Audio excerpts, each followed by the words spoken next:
operasi, gitu ya. Di pengantar manajemen operasi kalian sudah mendapatkan materi tentang kualitas. Hanya saja saat itu materi kualitas yang diberikan itu lebih ke arah general, lebih ke arah materi secara umum, dan hanya berupa pengenalan terhadap misalkan jenis-jenis layout, kemudian tentang hal-hal apa yang dilakukan terkait layout, lalu teknik-teknik, metode seperti ASRS dan lain sebagainya, gitu ya. Nah, sekarang kita akan lebih mendalami mengenai layout tersebut, ya. Kita lebih dalam, lebih melihat kasus demi kasus, gitu ya, dan juga ada perhitungannya di sini, gitu. Oke. Nah, sambil saya share screen ya untuk layout. Materi layout sudah ada di IDE, nanti bisa kalian unduh. Gitu. Oke, membahas tentang layout. Apakah kalian masih ingat jenis-jenis layout? Apa aja ya? Oke, coba saya tanya deh. Jenis layout, coba sambil dipikirkan. Apa yang kalian dapat di semester lalu? Ananda Raisa. Ananda Raisa ada di sini?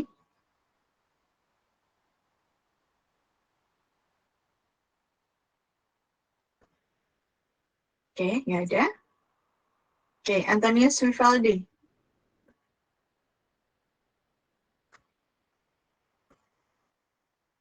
Antonius Vivaldi ada? Hadir, Bu.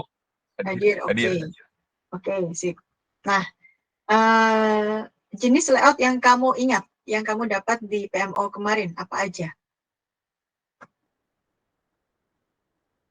Seingat saya, Bu, office layout, Bu. Office layout, oke, betul. Terus? Terus warehouse. Warehouse layout, oke. Oke, nah di sini Ananda udah ganti device. Oke, baru aja mau saya tanya. Oke, terima kasih Antonius. Sudah ada dua ya, office dan Iya, warehouse. sama-sama, Bu. Sorry, kenapa? Kenapa, Antonius?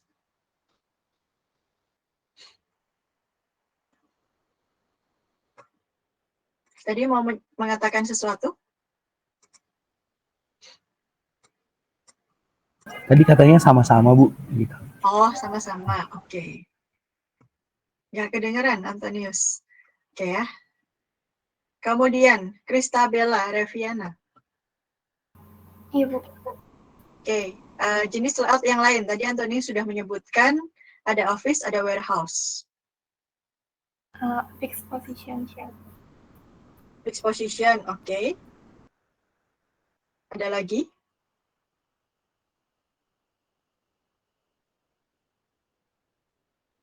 Proses oriented.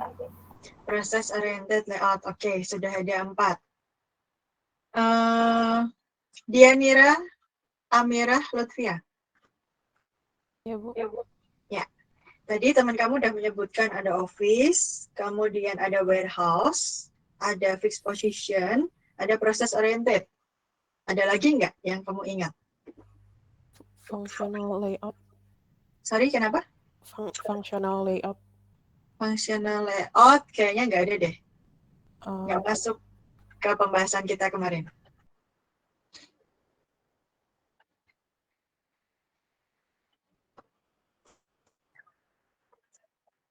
Boleh.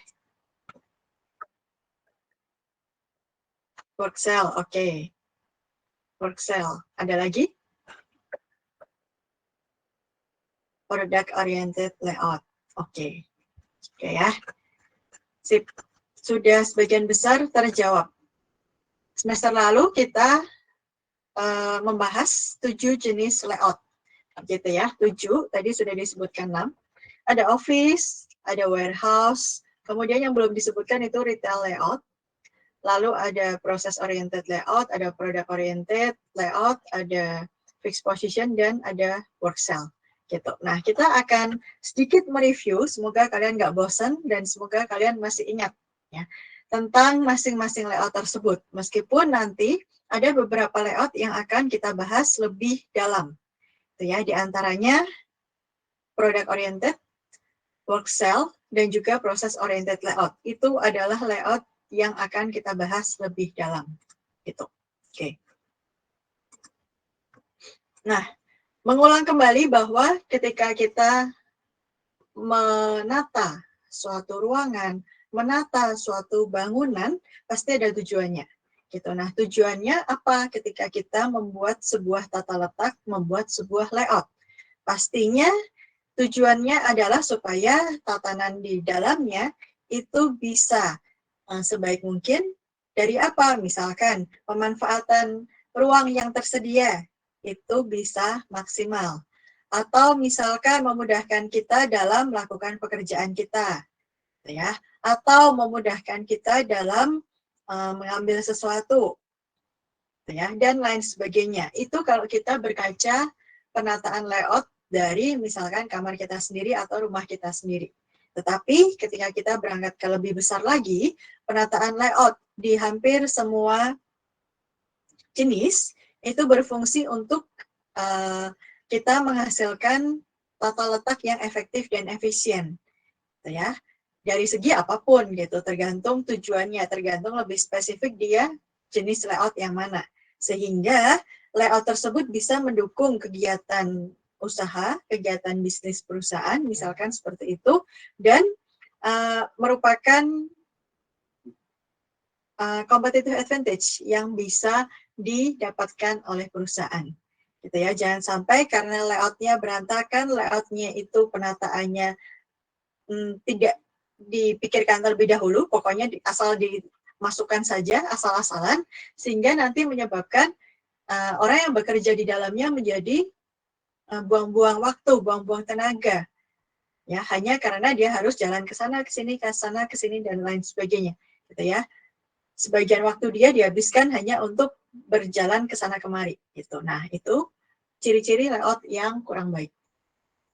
Nah, apa saja yang diperhatikan sebetulnya tergantung dari jenis layoutnya, tetapi secara umum kita bisa mendaftar beberapa hal yang bisa dipertimbangkan, di antaranya utilisasi.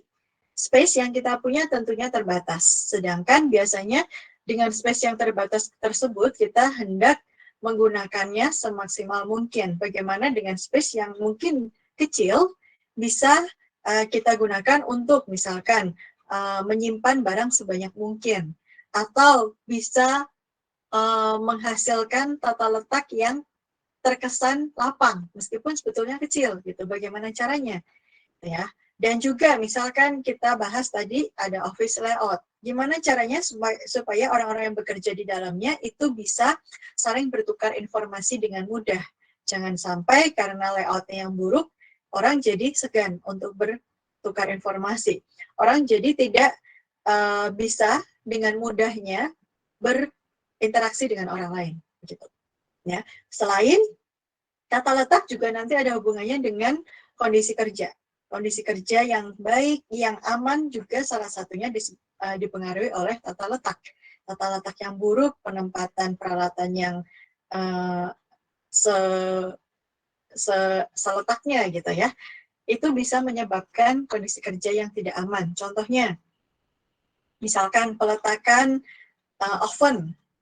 oven yang diletakkan di dekat orang yang lalu lalang, gitu. Kemungkinan bisa terjadi kecelakaan di situ. Nah, itu juga kaitannya dengan tata letak. Atau bisa juga layout atau tata letak tidak hanya harus kita pikirkan di industri manufaktur, tapi juga di industri jasa. Contohnya di bank. Ya, setiap bank pastinya dia mempertimbangkan bagaimana tata letak bank tersebut. Gitu. Di mana harus diletakkan posisi teller, di mana harus diletakkan posisi customer service, di mana nanti si nasabah akan mengantri, pastinya begitu ya. Tujuannya apa? Supaya si nasabahnya bisa mudah untuk mendapatkan pelayanan di bank tersebut dan interaksi antara si nasabah dan juga si pegawai banknya itu bisa berjalan dengan lancar. Gitu. Nah, selain itu juga yang tidak kalah penting dari penataan layout. Layout itu biasanya tidak selamanya seperti itu. Kadang-kadang kita akan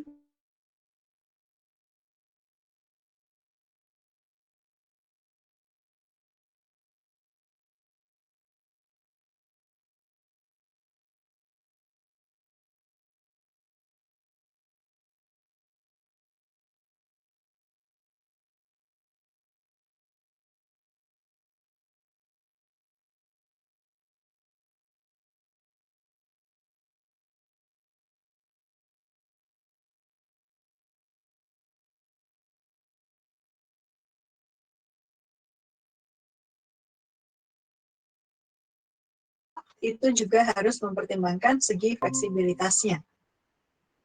Nanti misalkan 10 tahun ke depan, kira-kira layoutnya akan berubah atau enggak? Ada kemungkinan untuk berubah enggak? Kemudian setelah itu, kira-kira perubahannya seperti apa? Gitu ya. Maka dari itu, kalau kalian amati beberapa office layout di situ, mereka menggunakan partisi ya untuk memisahkan ruangan kerja satu orang dengan orang yang lain. Selain memang dengan menggunakan partisi itu satu lebih murah, kemudian dari segi interaksinya lebih mudah, mereka juga mempertimbangkan yang namanya flexibility, gitu ya. Ketika ruangan kerja itu akan diubah, partisi akan mempercepat proses perubahan itu, gitu ya.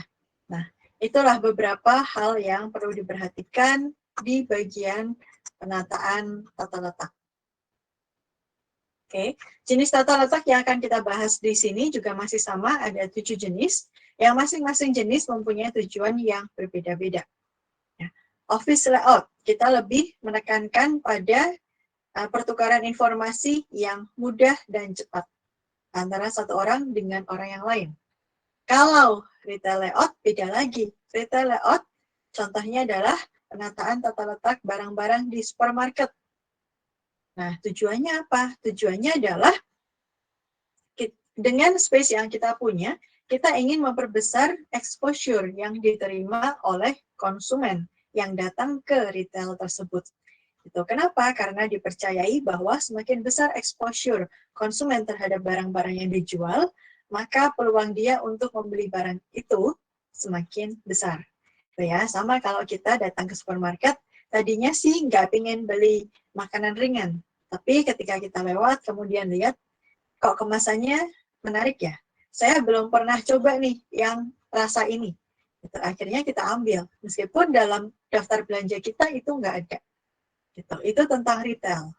Nah, beda lagi nih kalau kita membahas tentang gudang. Gudang tidak ada hubungannya dengan konsumen. Kenapa? Karena konsumen ya tidak akan berkunjung ke gudang. Gitu ya. Gudang pabrik, gudang supermarket kayaknya kita tidak berkunjung ke sana, kecuali IKEA. Kita datang ke gudangnya IKEA gitu ya untuk membeli barang. Nah, dengan demikian, tujuan dari layout gudang adalah untuk memanfaatkan space yang sudah kita punya di gudang tersebut semaksimal mungkin. Tapi ingat, di warehouse kalau kita memanfaatkan space semaksimal mungkin, kita jadi susah untuk mengambil barang. Oleh karena itu, dipikirkan juga kemudahan untuk mengambil barang, atau di sini dibilang material handling.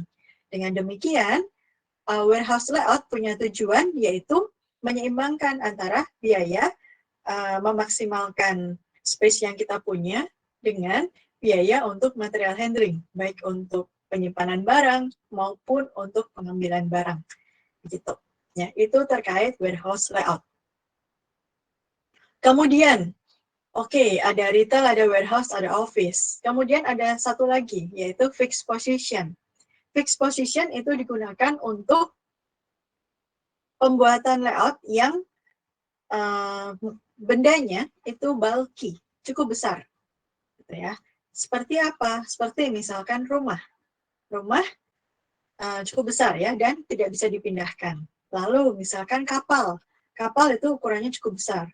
Pesawat itu juga ukurannya cukup besar.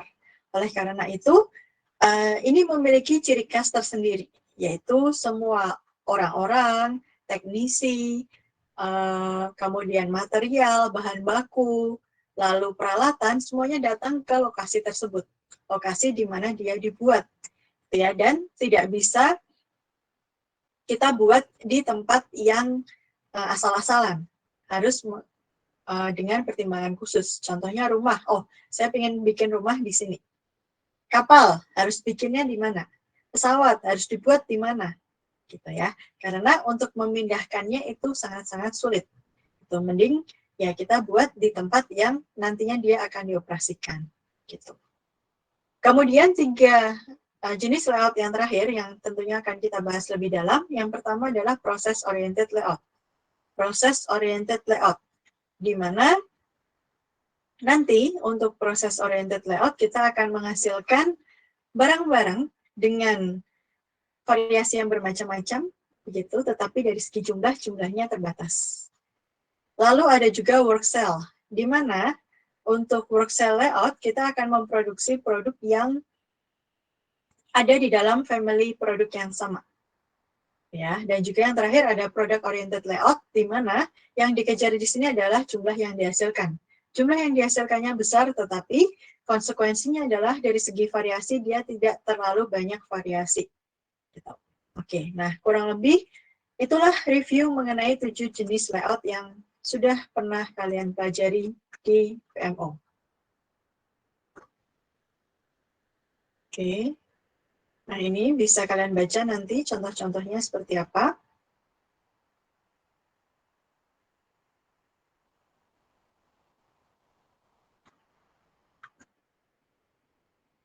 Oke, sepertinya untuk relationship chart itu sudah pernah kalian pelajari ya di PMO. Relationship chart ini berfungsi untuk memudahkan kita dalam melakukan pemetaan tata letak. Itu contohnya di sebuah office. Sebuah office sudah punya bangunannya, kita pengen membuat layout office. Gitu ya. Nah, kita butuh ada beberapa ruangan, terus seperti yang ada di sini. Nah, gimana cara penempatannya? Kita bisa memetakan itu dengan cara membuat relationship chart. Kira-kira, misalkan nih, ruangan CEO dengan ruangan CMO, kira-kira harus dekat atau enggak? Ya, pertimbangannya apa? Nah, kita mulai mendaftar. Kira-kira alasannya apa? Oke ya, kalau misalkan alasannya tidak terlalu urgent, tidak terlalu penting, oke. Berarti boleh berdekatan, boleh enggak. Kita berikan lambang O. Gitu ya. Nah, buat yang harus berdekatan, kita akan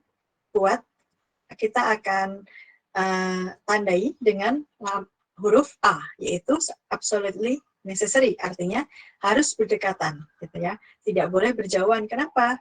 Biasanya adalah karena sering terjadi pertukaran informasi antara orang-orang yang bekerja di, misalkan, yang A yang mana? CMO dengan desainer area. Mereka, masing-masing posisi tersebut, sama-sama saling bertukar informasi tentang, misalkan, desain produknya.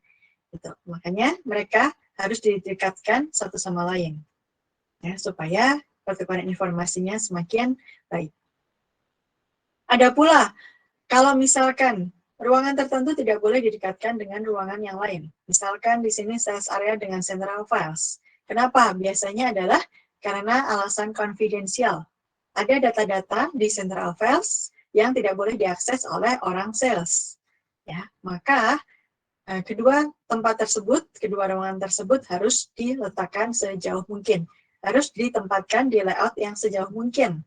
Gitu, supaya tidak ada akses dari orang sales untuk bisa masuk ke ruangan central files gitu. Oke ya. Nah, ini digunakan untuk mempermudah dalam melakukan pemetaan layout gitu. Oke. Nah, berikut ini adalah gambaran beberapa layout, beberapa potret mengenai layout dari perusahaan-perusahaan yang ada. Sebagian besar masih menggunakan potret yang atas ya, 3 gambar paling atas. Itu lazim kita temukan di berbagai perusahaan. Mereka akan punya satu ruangan besar untuk bekerja, di mana Satu orang dengan orang yang lain akan dipisahkan oleh partisi-partisi. Oke ya. Nah, tetapi ada pula beberapa perusahaan yang mengakomodasi sistem lebih bebas, gitu ya, lebih modern, di mana ruang kerjanya itu didesain senyaman mungkin.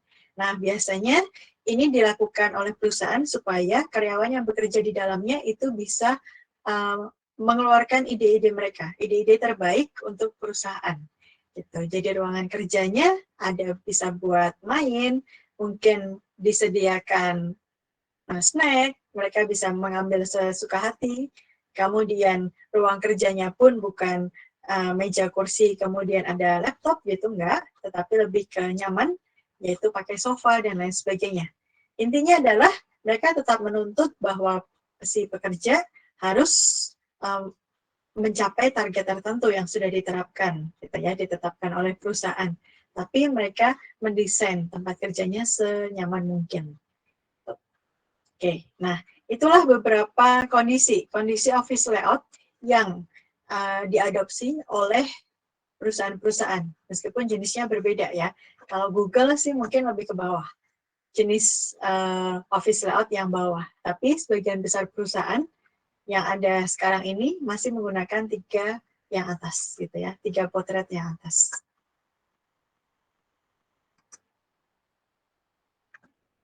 Oke, supermarket tadi sudah dibahas. Ini juga sudah pernah dibahas di PMO. Kemudian warehouse, terkait warehouse sendiri ada beberapa teknik, gitu ya, improvement yang dilakukan seperti adanya ASRS. Itu dulu sudah pernah dibahas, sudah pernah diperlihatkan bentuknya ASRS, di mana untuk loading dan unloading barang itu menggunakan robot, gitu ya. Jadi pakai suatu sistem yang bisa mengambil barang dan menyimpan barang, gitu. Jadi bukan menggunakan orang. Keuntungannya apa? Pastinya lebih cepat dan space yang dibutuhkannya lebih kecil.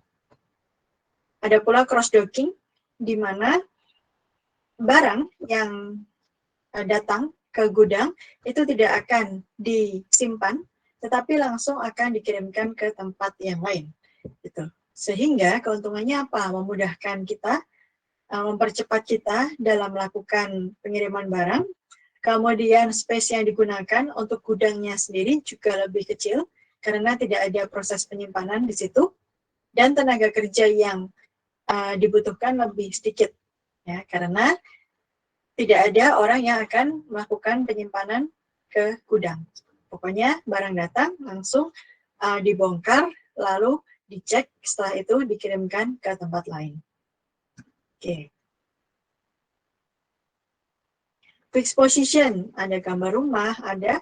Kalau di bagian hospital, rumah sakit, fixed position juga ditemukan, yaitu ketika di ruang operasi. Orang akan melakukan operasi, dokternya, perawatnya, peralatannya, bahkan pasiennya akan datang ke tempat tersebut, ke tempat operasinya untuk dilakukan operasi, gitu ya.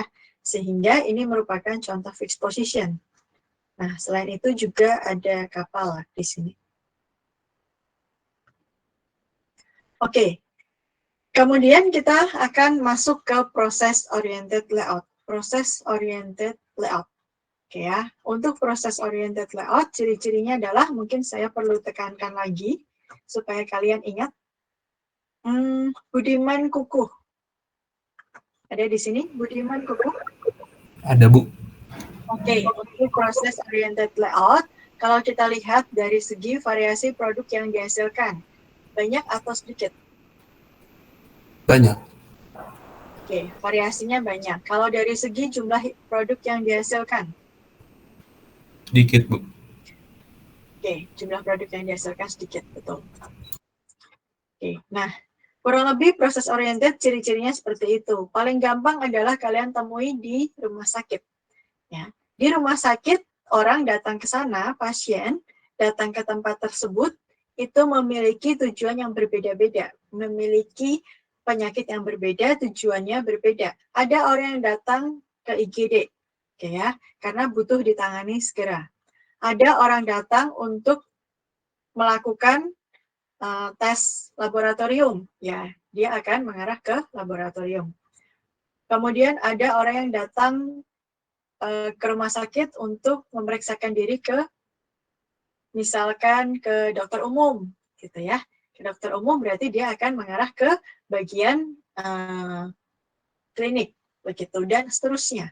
Mau memeriksakan yang lain, ya bisa ke tempat yang berbeda. Oleh karena itu, kita bisa melihat bahwa, oh, variasi produk yang ditawarkan, atau produk yang diberikan, atau jasa yang diberikan oleh rumah sakit itu banyak sekali, gitu ya, tergantung kebutuhan pasiennya apa. Nah, dengan demikian, ini cocok untuk mengikuti, untuk dibuat berdasarkan proses oriented layout, gitu ya. Nah, kemudian berikutnya, untuk proses oriented layout sendiri.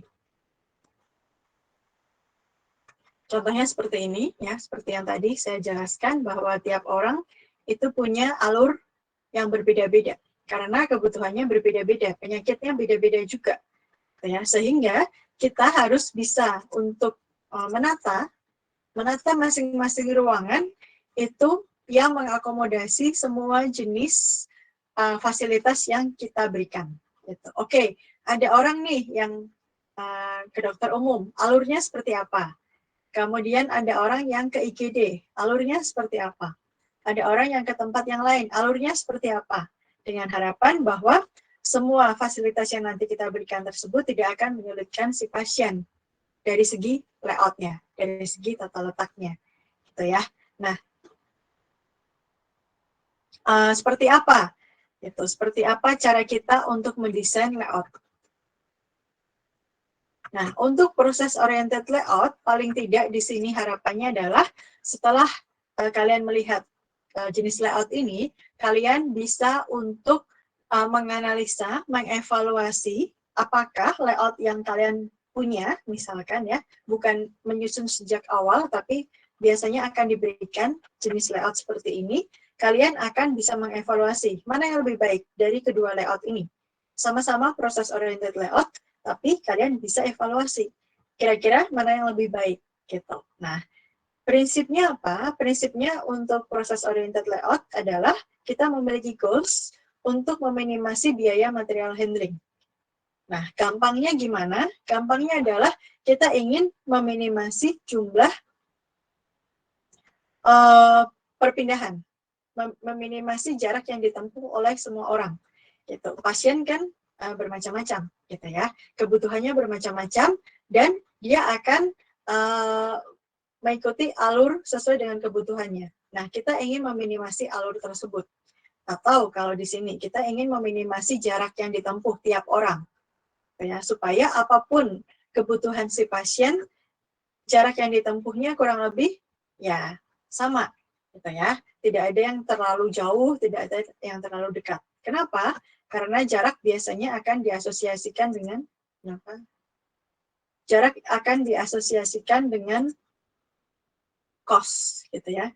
Semakin lama, semakin jauh jarak yang ditempuh, maka dari segi waktunya semakin lama, dari segi biayanya akan semakin mahal.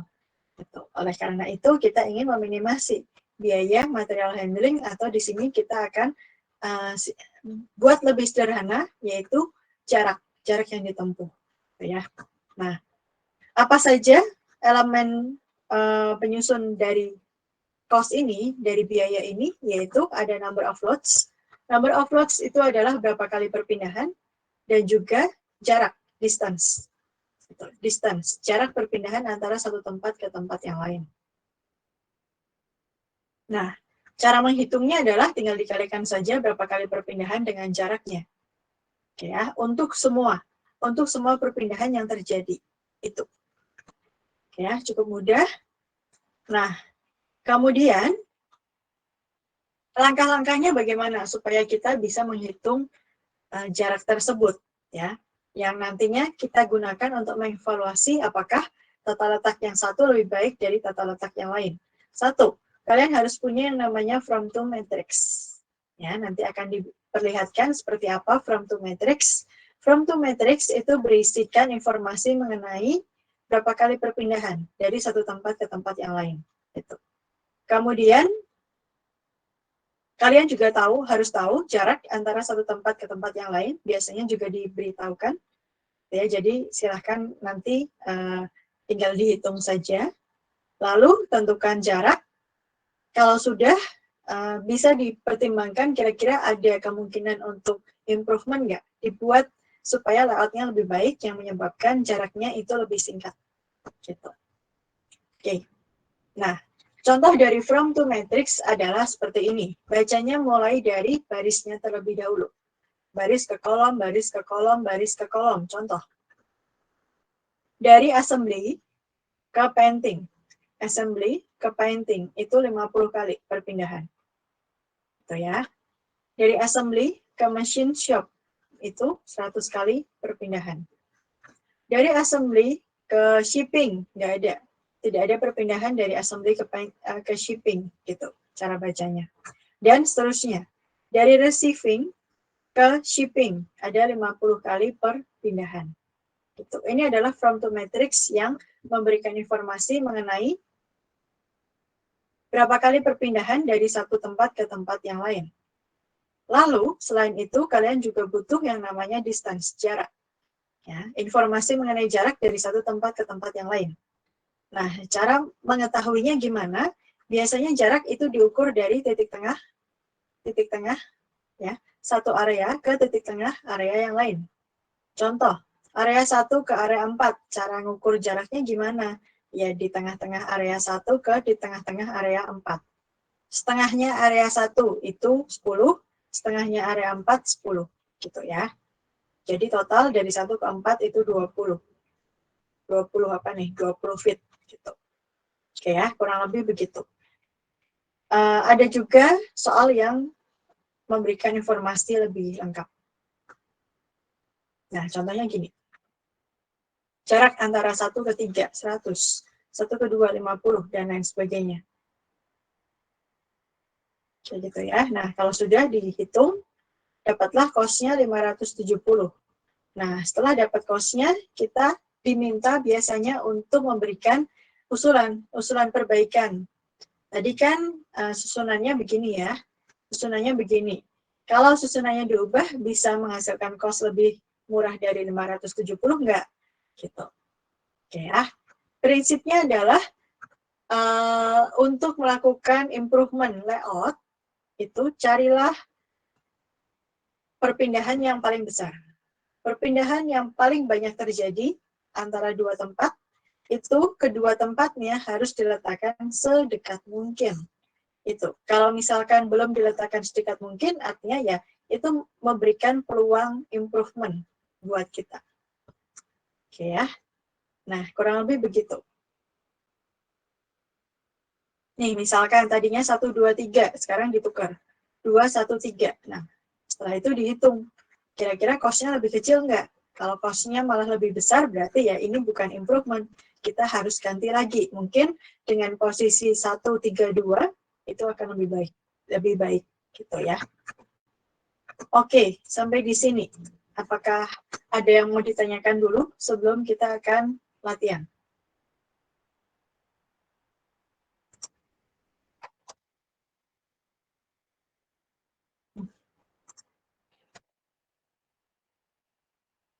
Nggak ada yang?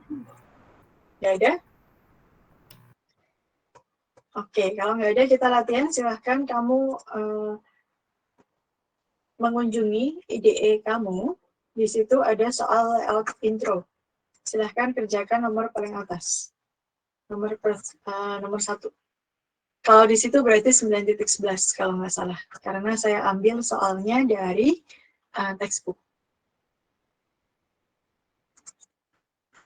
Maaf Bu, yang di tugas latihannya itu yang paling atas 9.5 Bu. Oh ya, 9.5. Ya pokoknya yang paling atas. Oke Bu. Ya. Oke, sip. Sambil saya buka ya, bentar ya, masih loading.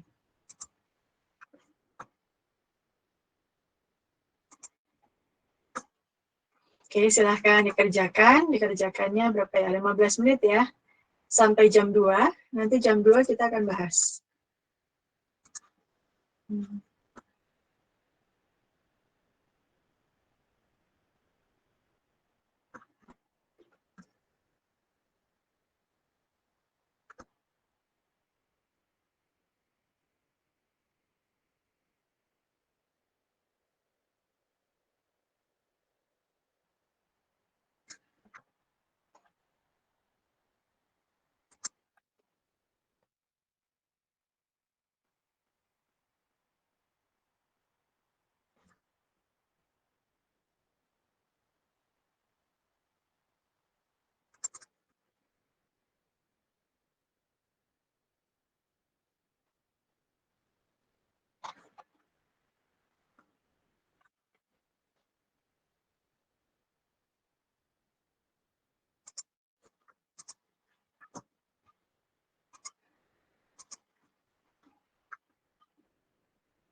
Oke, soal yang harus dikerjakan sekarang itu yang ada di layar ya. Ini soal bisa kalian unduh juga di IDE. Saya sudah masukkan filenya, silahkan dikerjakan dulu.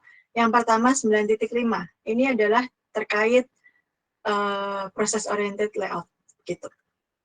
Oke ya, bagaimana kalian bisa menghitung cost dan juga bisa untuk memberikan ide improvement layout dari layout yang sudah ada sekarang, yaitu yang tertulis existing layout ya, A, B, C, D itu layout saat ini gitu.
Oke, kita akan bahas ya.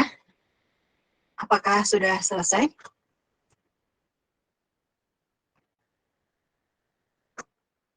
Sudah selesai mengerjakannya? Saya baru yang A-nya aja, Bu. Baru yang A. Oke. Oke, sambil kita bahas ya.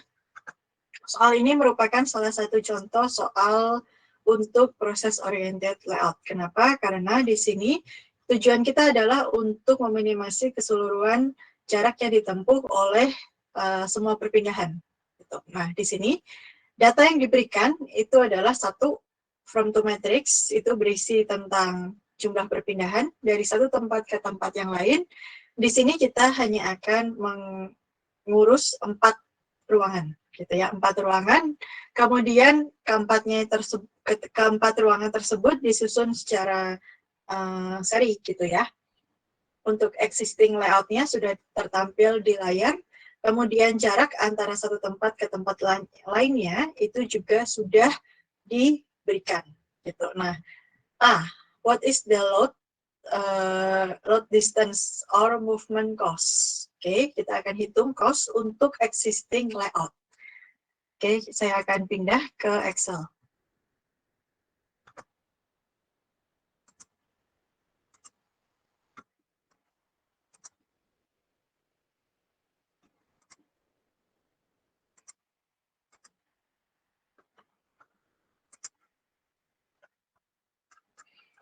Oke, kita sudah punya data yang lengkap, yaitu from to matrix yang berisi perpindahan.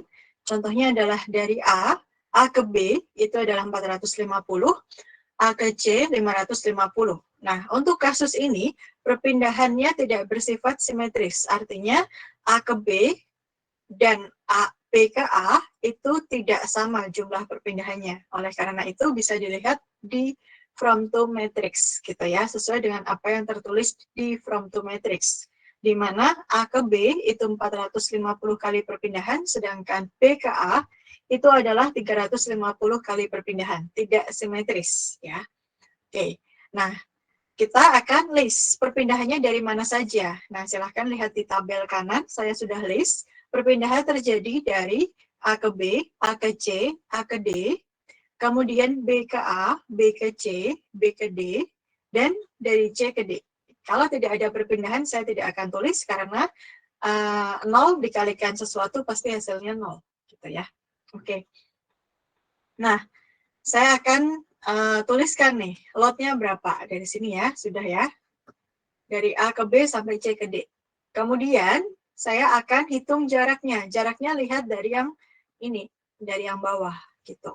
Cara bacanya adalah dari A ke B, dia tulis jaraknya itu adalah 30. Dari B ke C, jaraknya adalah 30. Dari C ke D, jaraknya adalah 30. Gitu. Dengan demikian, kalau dari A ke B itu 30, A ke C 30 plus 30 yaitu 60. A ke D itu adalah 30 plus 30 plus 30, 90, begitu. Ya. Tidak usah berpikir terlalu susah, oh ini nanti jadinya Pitagoras gini dan gitu. Atau misalkan bisa langsung lewat gitu ya, gimana caranya. Pokoknya kita akan gunakan informasi yang tersedia, gitu aja. Ya, informasi yang tersedianya gitu. Kalau mau ke C harus lewat B. Kalau mau ke D dari A harus melewati B dan C. Gitu ya, sudah seperti itu. Oke ya, jadi jarak A ke B 30, A ke C 60, A ke D 90, kemudian kalau B ke A itu tidak ada yang memberitahukan bahwa jarak yang sebaliknya itu akan berbeda, berarti kita asumsikan sama. B ke C sebelahan 30, B ke D 60, C ke D 30. Ini. Nah, kemudian cost-nya gimana? Cost-nya gampang, tinggal dikalikan saja per perpindahan. A ke B 450 kali 30 sama dengan 13.500. Dan seterusnya. Ini ya. Dan seterusnya.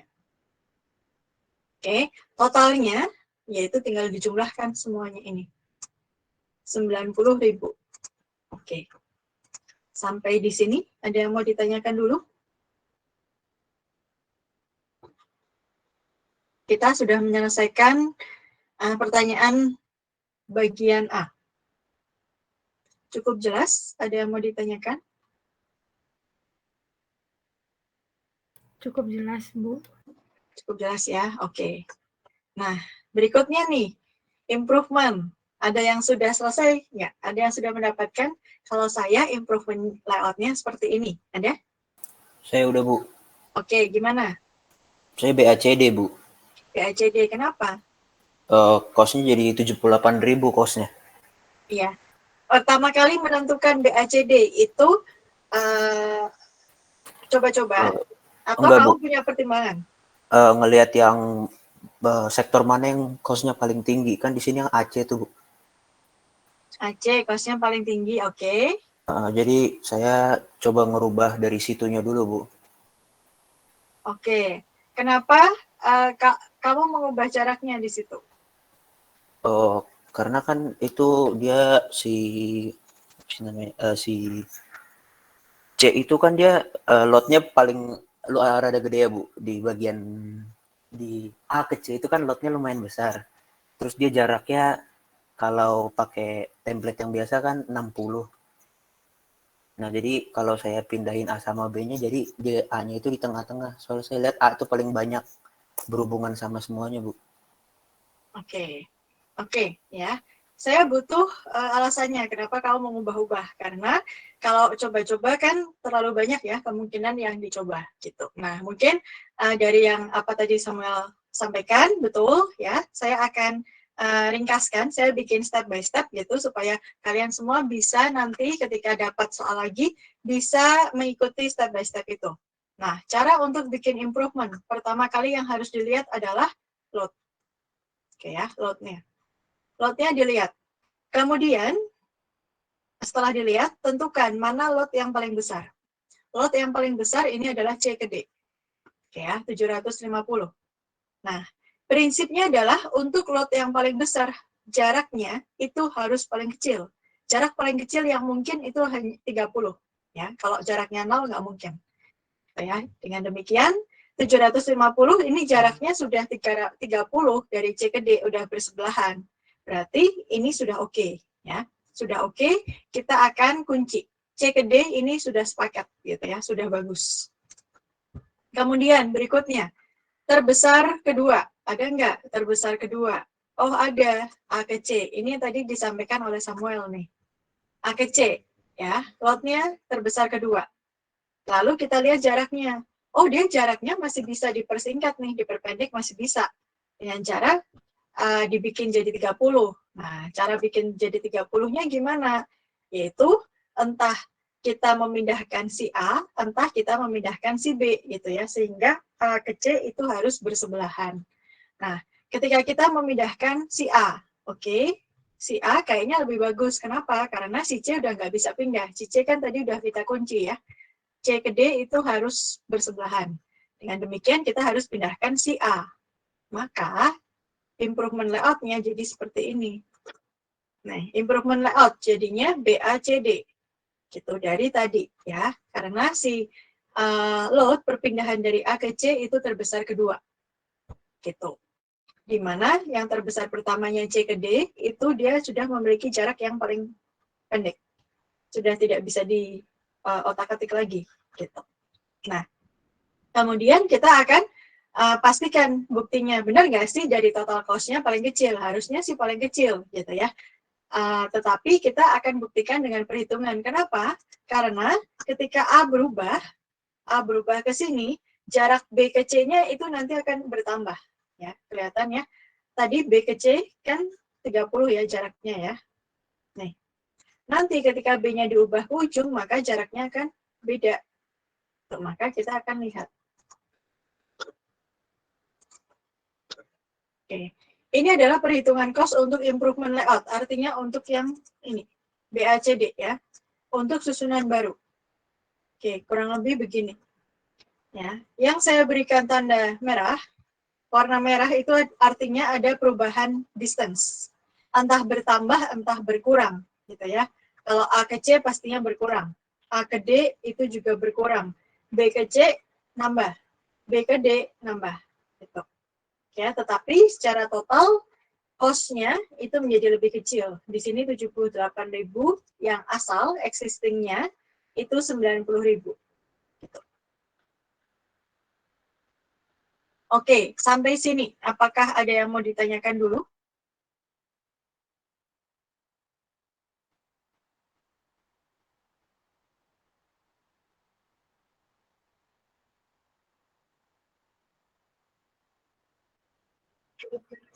Oke, kita lanjut ya.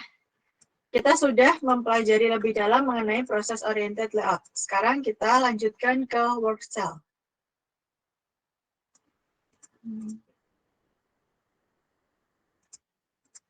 Work cell itu merupakan salah satu jenis layout yang berfungsi untuk memproses produk-produk yang berada di family produk yang sama. Artinya, produk yang ada di family produk yang sama itu biasanya memiliki urutan proses yang sama. Ya. Perbedaannya hanya sedikit, gitu. Sehingga mereka bisa diproses di tempat yang sama.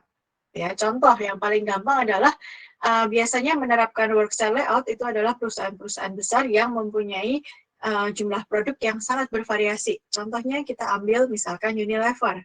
Unilever mereka mempunyai produknya sangat bervariasi gitu ya.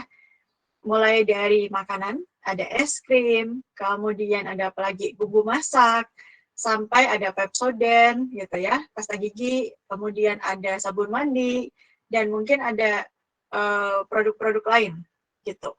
Nah, mereka biasanya untuk memudahkan dalam proses produksinya, mereka akan bagi ke dalam beberapa family, dan family tersebut biasanya punya cabang-cabang lagi. Gitu ya. Oh, ini family besar, kemudian ada family yang lebih kecil lagi. Nah, proses produksinya gimana? Bisa menggunakan work cell layout, di mana proses yang sama itu akan diproses bebarengan, bersamaan, gitu ya. Meskipun produk yang dihasilkannya pada akhirnya nanti beda. Gitu. Nanti ada sedikit variasi yang diberikan. Nah, keuntungannya apa menggunakan work cell layout? Karena diproses secara bersamaan, ya, maka dari segi WIP, dari segi raw material, kemudian dari segi space, jumlah pekerjanya itu menjadi lebih sedikit. Bayangkan seperti ini, ketika kamu sedang memesan nasi goreng, saya mau nasi goreng pedasnya dikit. Teman kamu bilang, saya mau nasi goreng banyak sayurnya. Gitu. Pasti oleh penjualnya kan diproses bersamaan, gitu ya. Satu, mempercepat proses produksi, kemudian juga misalkan kecap yang digunakan, bumbu yang digunakannya juga sekalian, gitu ya, nggak ada yang terpisah gitu. Oh, kita bikin bumbu sendiri nih untuk nasi goreng yang pedasnya dikit, itu kan nggak, gitu ya. Jadi kurang lebih seperti itu keuntungannya. Penggunaan bahan baku, penggunaan space, dan waktu yang dibutuhkannya juga sedikit. Nah, untuk work cell itu seperti apa? Kurang lebih ini adalah bentuk layout untuk work cell. Gitu ya, mereka membuat layoutnya itu jadi bersamaan. Gitu. Dikerjakan secara sama-sama di satu lokasi.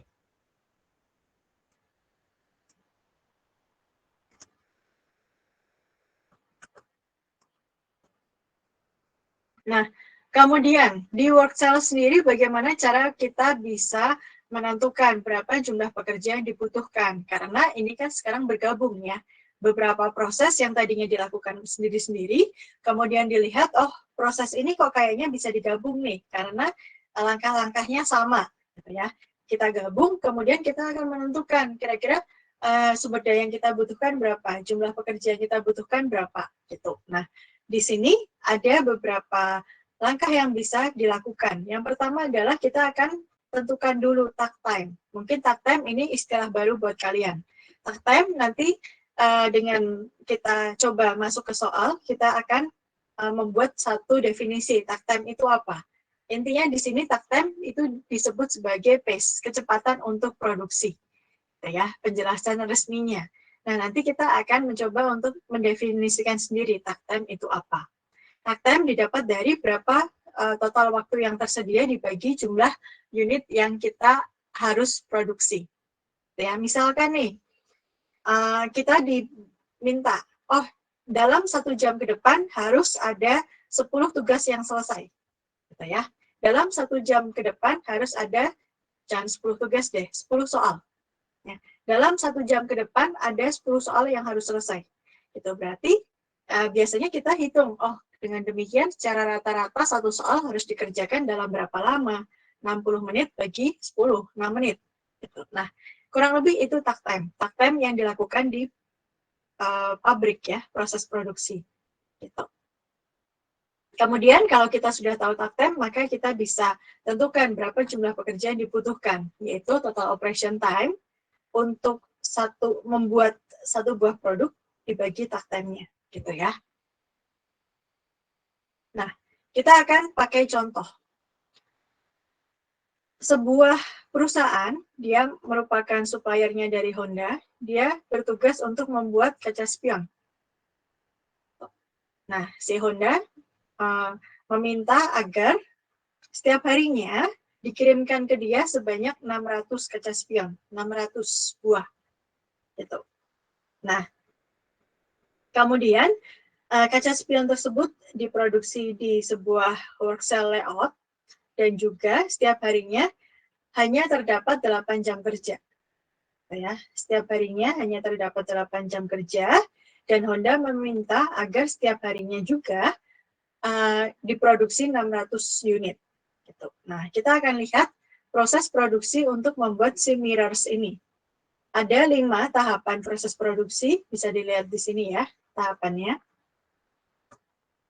Pertama adalah assembly, painting, test, label, dan pack for shipment. Ini yang diberitahukan. Dengan waktu masing-masingnya dalam satuan detik. Ingat ya, dalam satuan detik, ini satuannya jam. Berarti nanti harus ada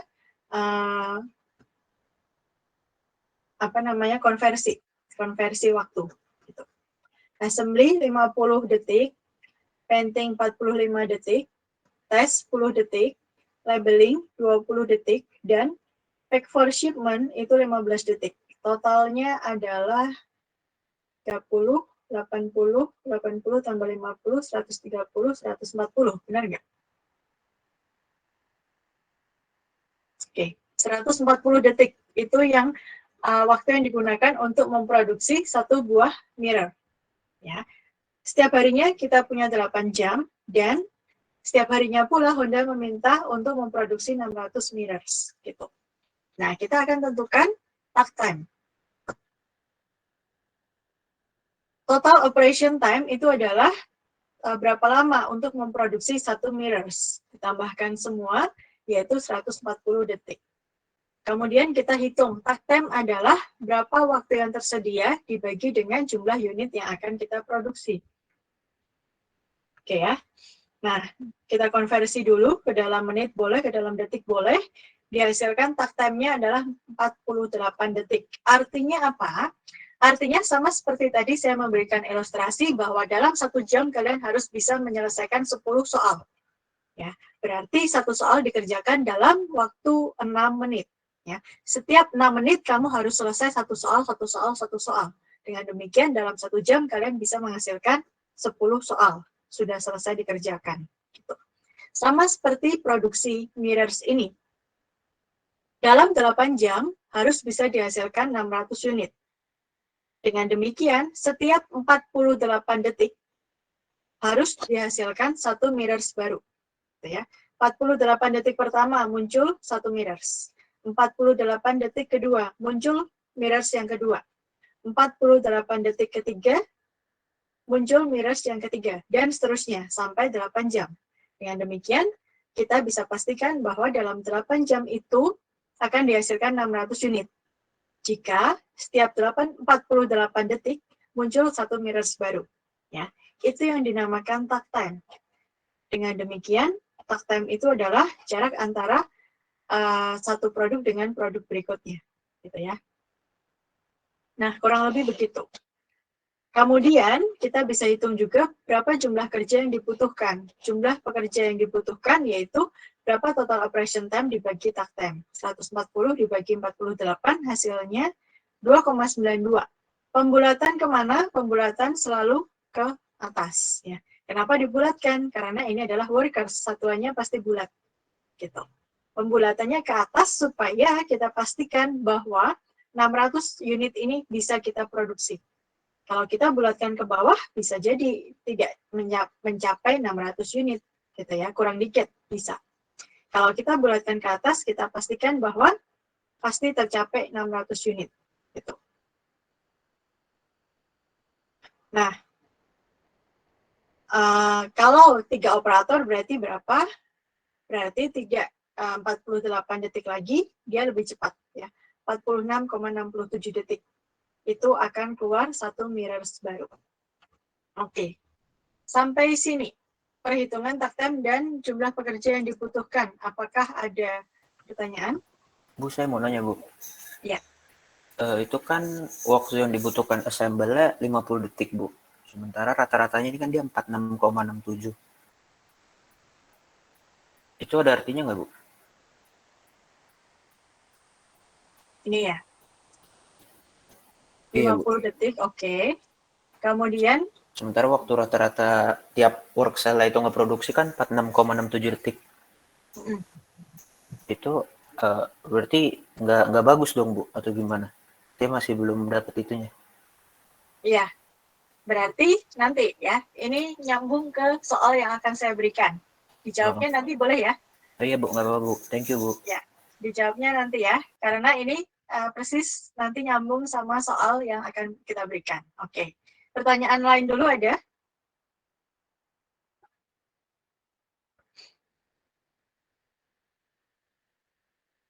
Oke, nggak ada. Kalau nggak ada, silahkan kerjakan nomor berapa ya? 9.11. Ya, silahkan dikerjakan di soal berikutnya. Di scroll aja halamannya 9.11. Gitu. Nanti sekalian saya jelaskan yang tadi itu.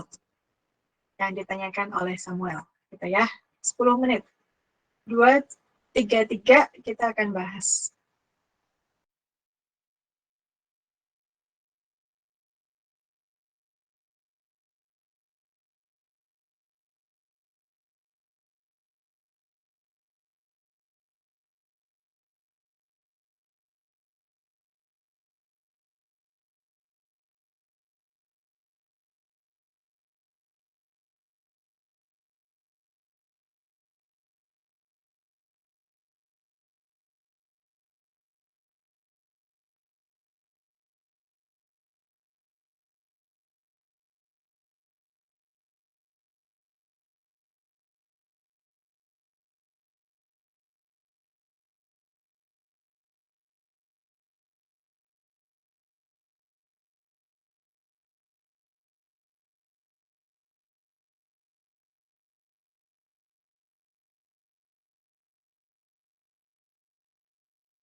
Oke, kita akan bahas ya. Saya coba pindah slide terlebih dahulu.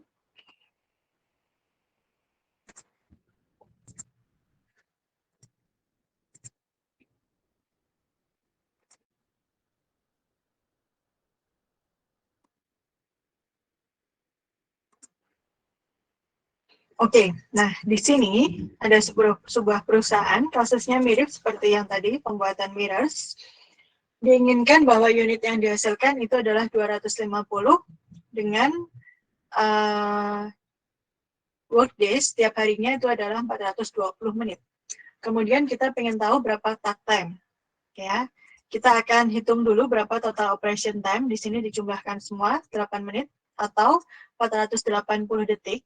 Kemudian takt time itu bisa didapatkan dari berapa total waktu yang tersedia dibagi dengan berapa jumlah produk yang diinginkan. 1,68 menit atau 100,8 detik gitu ya.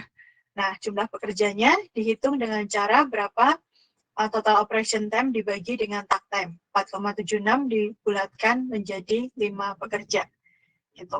Takt time sudah, jumlah employee sudah, kemudian operasi mana yang membutuhkan special consideration, yaitu yang membutuhkan waktu paling lama adalah clean. Clean di sini mempunyai waktu pengerjaan kurang lebihnya sekitar 2 kali daripada waktu normal, daripada waktu proses yang lainnya. Dengan demikian, ini butuh special consideration, dia merupakan proses yang bottleneck, yang menghambat proses yang lainnya. Ketika yang lainnya sudah selesai, si clean masih bekerja, gitu ya, karena waktu pelaksanaannya cukup panjang. Nah, gimana cara untuk membuat agar waktu penyelesaian clean itu menjadi lebih singkat? Yaitu bisa dilakukan dengan cara menambah jumlah karyawan, gitu ya. Atau kalau ini dilakukan menggunakan mesin, ya menambah jumlah mesinnya. Kalau dari 1 jadi 2, maka dalam satu waktu si clean bisa mengerjakan 2 produk. Ya, waktu pengerjaan untuk tiap produknya jadi setengahnya. Itu adalah cara paling mudah untuk menyelesaikan kasus-kasus bottleneck dengan cara menambah sumber daya, entah itu kooperator, entah itu mesin, gitu ya. Itu terkait clean. Nah, kita akan bahas pertanyaan tadi hubungannya dengan soal latihan. Di kasus ini, jumlah pekerjanya kan kita bulatkan menjadi 5 orang. 5 orang berarti, kalau gitu, 480 dibagi 5. 1 orang kira-kira bisa bekerja dalam waktu 96 detik. Itu ya, lebih cepat ya. Yang tadinya kita harapkan takt time, setiap 100,8 detik sekali muncul produk baru. Sekarang dengan 5 orang, bisa menghasilkan 96 detik. Gitu. Nah, ini adalah secara rata-rata tiap orangnya. Ya, tiap orangnya, kalau kita punya 5 orang, maka tiap orang tersebut akan bekerja 96 detik. 5 ya, 1, 2, 3, 4, 5, masing-masingnya 96 detik. Mungkin bisa saya kasih lambang. Oke. Nah, gini.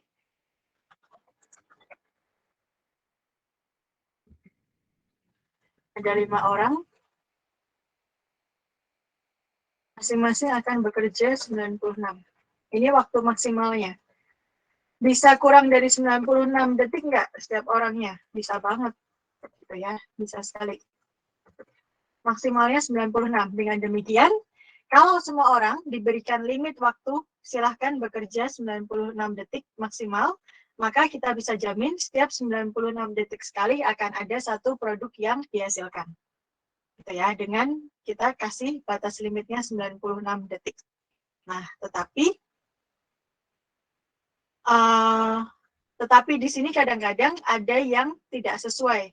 Gitu ya, ada proses yang membutuhkan waktu yang lebih lama. Contohnya di sini. Saya mungkin perlu konversi ya. 1,1 itu berapa detik?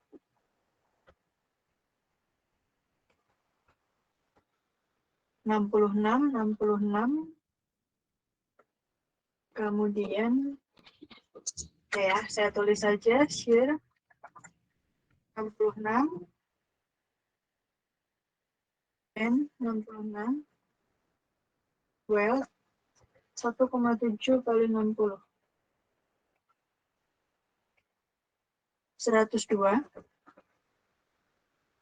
Clean 3,1 kali 60. Clean 186. Pain 60. Nah, 5 operasi ini kan akan dikerjakan oleh misalkan masing-masing orang, gitu ya. Nah, kelihatan di sini, misalkan si orang pertama mengerjakan shear, kemudian orang kedua mengerjakan bend, orang ketiga mengerjakan weld, orang keempat akan mengerjakan clean, orang kelima akan mengerjakan bend. Nah, mau bagaimanapun juga, ini ada proses yang waktu pengerjaannya lebih besar daripada 96. Si weld dan si clean ini. Gitu ya. Mau di gimana pun juga ya, tetap aja ini harus dikerjakan kan. Gitu. Nah, 96 itu apa? 96 itu adalah secara rata-rata. Gitu. Jadi secara rata-rata waktu yang diselesaikannya adalah 96. Tetapi kalau kita breakdown satu persatu pekerjaannya, ada nih pekerjaan yang membutuhkan waktu yang lebih lama. Contohnya si weld dan si clean. Gitu. Ya. Jadi nantinya kondisi di lantai produksinya gimana? Si weld dan si clean itu nanti ada produk yang akan ngantri. Kalau yang lainnya udah beres, si weld dan clean masih kerja, terutama si clean. Gitu ya, karena waktu prosesnya sangat-sangat lama. Gitu. Bisa dicapai nggak ini setiap 96 detik sekali bisa keluar produk? Bisa ya, bisa enggak. Kadang bisa tercapai, kadang bisa enggak, gitu ya. Ketika antriannya udah panjang ya maka nggak bisa nih 96 detik bisa tercapai. Gitu. Makanya nanti kasus di Workcell ini akan lebih didalami di bagian product oriented layout. Kenapa? Karena kita akan assign satu persatu. Kalau di Workcell kan enggak ya, karena ini kita pakai prinsip Workcell, kita hanya hitung sampai jumlah worker saja. Nah, gimana caranya kalau ada proses yang lebih besar? Ada proses yang lebih besar mungkin bisa dibagi, gitu ya, diseimbangkan. Jadi yang share mungkin bisa bantuin si clean, gitu, secara di belakang layar. Gitu. Tapi nanti ketika kita masuk ke product oriented layout, nggak bisa, gitu ya. Satu pekerjaan harus diselesaikan oleh satu orang atau di product layout kita bilang satu departemen, gitu. Ya, jadi lebih jelas lagi pembagiannya, gitu ya. Oke ya, Samuel ada yang masih dibingungkan nggak? Udah Bu, udah dapat. Tadi saya kira interpretasinya bahwa sistemnya nggak bagus, ternyata cuman harus nambah orang gitu ya Bu ya. Kita akan selesaikan buat yang bottleneck aja, gitu. Oke. Sip. Thank you Bu. Ya, gitu ya. Nah, nanti kasus ini nanti akan terjadi di product oriented layout dan ada beberapa solusi yang bisa diberikan, gitu ya. Kita bahas nanti setelah kita masuk ke dalam soal-soal product oriented layout. Gitu. Intinya jawabannya seperti ini ya. Oke, untuk product oriented karena waktunya tidak mencukupi, kita akan bahas di pertemuan berikutnya. Sebelum kita akhiri, saya minta satu orang buat validasi perkuliahan dulu.